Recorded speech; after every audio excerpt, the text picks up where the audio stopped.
ఉషోదయం ప్రేమించు కాపరి ఉషా కిరణాలు ఉదయకాలపు వాక్య భాగమునకు మిమ్మల్ని ఆహ్వానిస్తున్నాం. ప్రార్థన.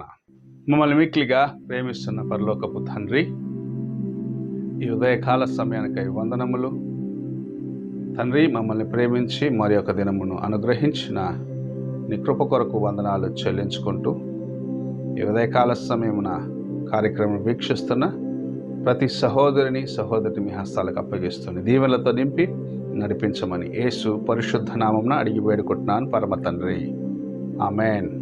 ఈ ఉదయకాలపు వాక్య భాగము ఎఫెసీయులకు రాసిన పత్రిక 6వ అధ్యాయము 18వ వచనము. ఆత్మ వలన ప్రతి సమయమందును ప్రతి విధమైన ప్రార్థనను విజ్ఞాపనను చేయుచు ఆ విషయమై సమస్త పరిశుద్ధుల నిమిత్తమును పూర్ణమైన పట్టుదలతో విజ్ఞాపన చేయుచు మెలకుగా ఉండుడి. చదవబడిన వాక్య భాగంలో అపోస్తులైన పౌలు ఎఫెసీ సంఘమునకు రాయొచ్చు చెప్పుచున్న మాట, ప్రార్థనలో నిలిచి ఉండుడి, ప్రార్థనలో మీ జీవితమును స్థిరపరచుకొనుడి అన్న కార్యమును జ్ఞాపకం చేయటం చూడగలము. ప్రార్థన మన జీవితంలో చాలా ప్రాముఖ్యమైన భాగమై ఉంటుంది. నీవు దేవునితో సంభాషించే సమయం, నీ యొక్క హృదయమును ఆయనకు ముందు కుమ్మరించుకునే సమయం ఇది. దేవునితో మాట్లాడే సమయమును ఎన్నడూ నీవు వ్యర్థము చేసుకోవద్దు, దాన్ని నిర్లక్ష్యపరచవద్దు అన్న కార్యమును జ్ఞాపకం చేస్తూ అపోస్తులైన పౌలు ఎఫెసీ సంఘమునకు రాయిచున్న కార్యమై ఉన్నది. ప్రార్థన నిన్ను బలపరుస్తున్నది.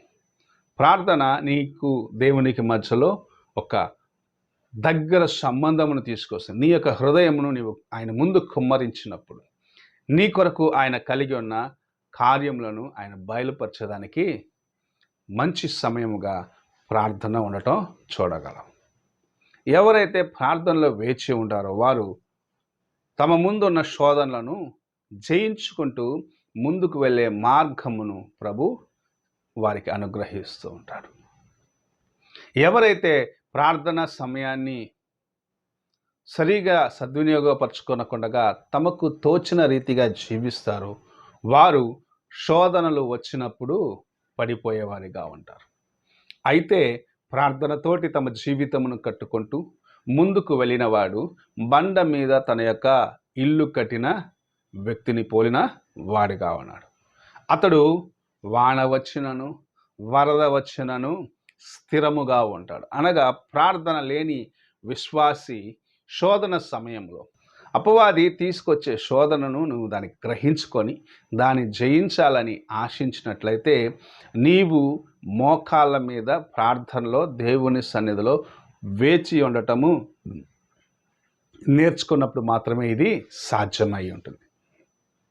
ఎవరైతే ప్రార్థనలో వేచి ఉండరో, ఎవరు ప్రార్థన సమయాన్ని సద్వినియోగపరచుకున్నారో వారు శోధన సమయంలో పడిపోతారు. మనము ఇశ్రాయేలీల్లో అనేక రాజులను మనం చూస్తూ ఉన్నాం.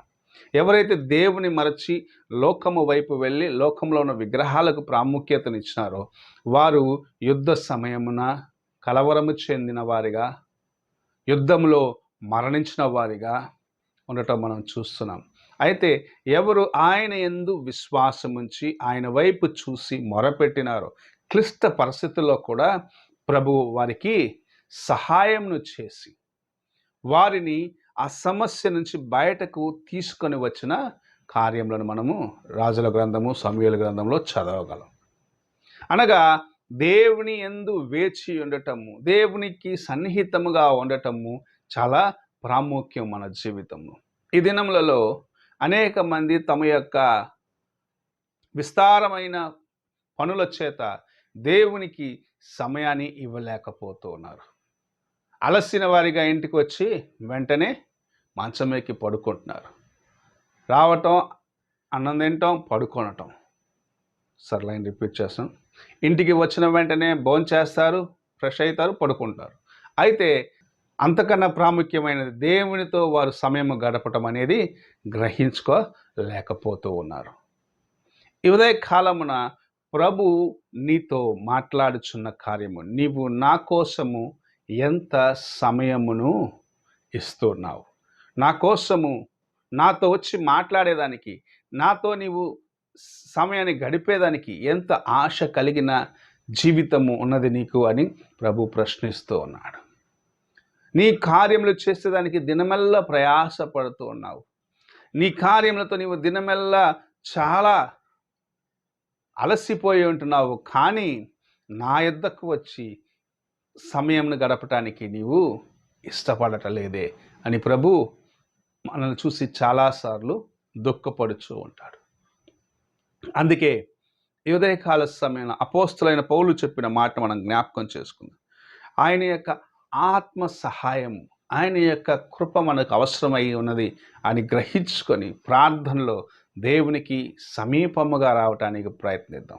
ఆయన మనకు దగ్గరగా ఉన్న దినములలో మనము లోకమును జయించగలము, లోక కార్యములను దాటి ముందుకు వెళ్ళగలమని ప్రభు మనకు సహాయము చేస్తున్నాడని గుర్తించగలము. ప్రార్థన నీకు దేవునికి మధ్యలో ఉన్న అనుబంధాన్ని ఇంకనూ బలపరుస్తుంది. అనగా నీ యొక్క ఆత్మీయ జీవితంలో నువ్వు ఎదిగేదానికి నీకు సహాయముగా ఉంటుంది. శోధన సమయంలో జయించేదానికి నీకు తోడుగా ఉంటుంది.